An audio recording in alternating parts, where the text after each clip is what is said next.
Mula sa nobela ni Dr. Jose Rizal na isinalaysay ang pag-ibigan ni Maria at Ibarra.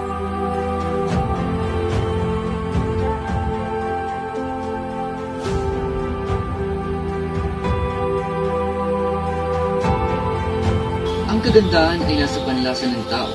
Naroon ito sa taong sumusuri ng kagandahan. Ngunit mula sa aking puso, sinasabi ko sa iyo, ikaw lang ang aking pinaka-iniibig.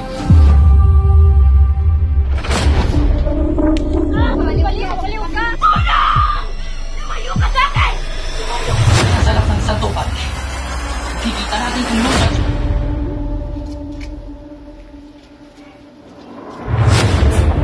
Nakakayumot naman ng bansang ito. Halatang ibang pamamahal dito kumpara sa Madrid.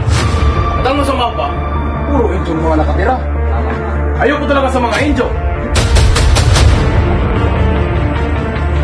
Mga karasan ng mga Pilipino mula sa kamay ng mga Kastila at mga mapangabusong pride.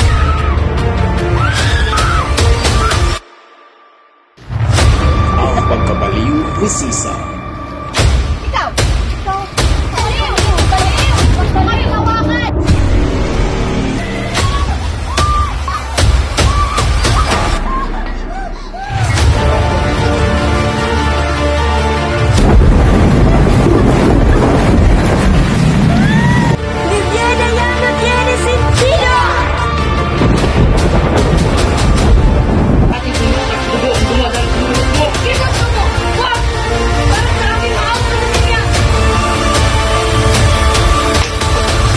Sa mga kamay ni Pepe, napukaw ang madamdaming makabayan ng mga Pilipino na natili at tumatak sa kasaysayan hanggang sa kasalukuyan.